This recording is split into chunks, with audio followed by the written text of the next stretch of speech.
My name is Maria Gusztinné Tulipán. I live in Budapest, Hungary, in Europe. I worked many years as a pastor, and now my ministry focuses on theological education. And I serve together with many women and men through European Nazarene College. Our team of educators and staff is a network of people across many countries on the Eurasia region and is made up of approximately 50% of women and 50% of men, which is a great dynamic and I really enjoy.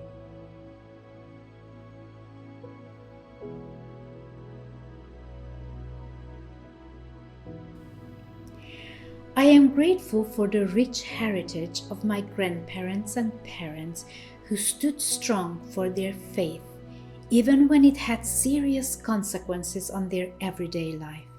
And they taught us, children, to stand firm. They were always hospitable to people from various backgrounds, cultures, and people arriving with various challenges. They had an open door, and our table was laid for family and strangers.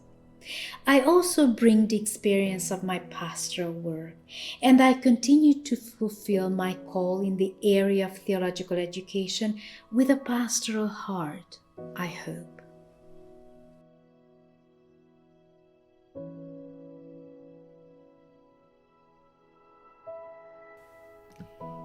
Today, we give thanks for each woman.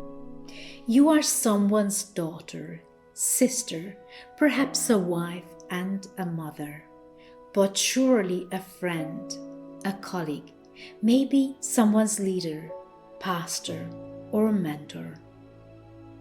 But we have one more thing in common as Christian women. We are bearers of the good, the best news. We have been entrusted with not less than the good news that Jesus had risen from the dead.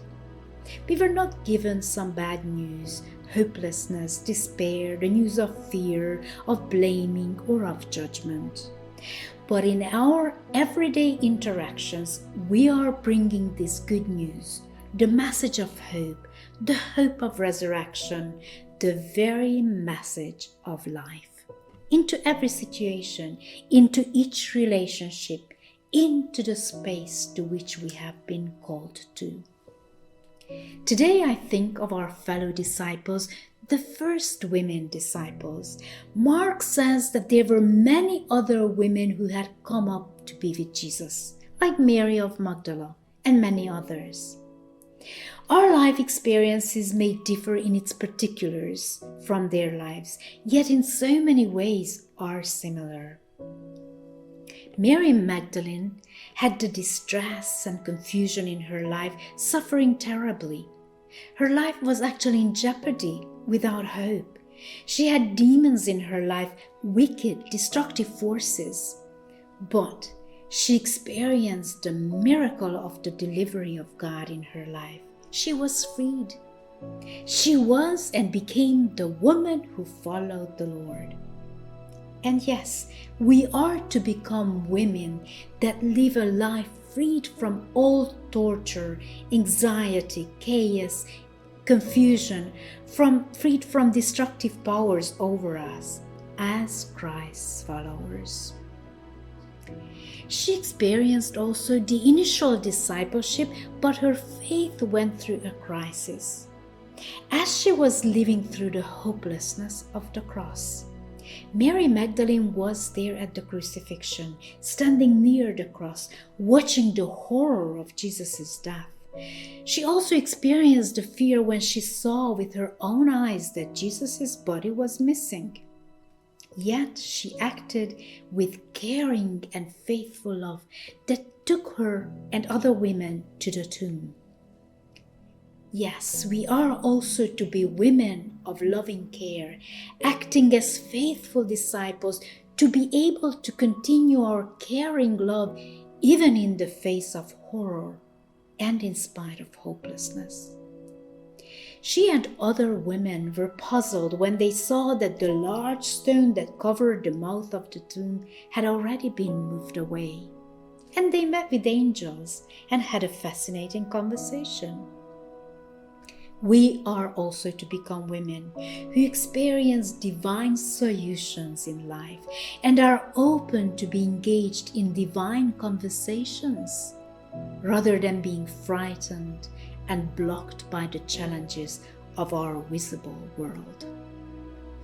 And when you try to get together the community, when you discover the empty tomb, the fear, running to get the disciples, to have them together, who when are unable to solve the mystery of the disappearance of Jesus' body, return to their homes, and you are left alone. Let us be women in times like that, who linger in the garden, even with our pain, confusion, and distress, not ever giving up the search for Jesus.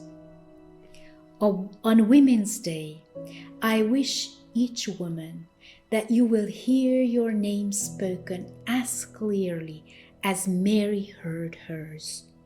Jesus spoke her name, Mary, and she knew instantly what she had not dared to believe. Christ is alive.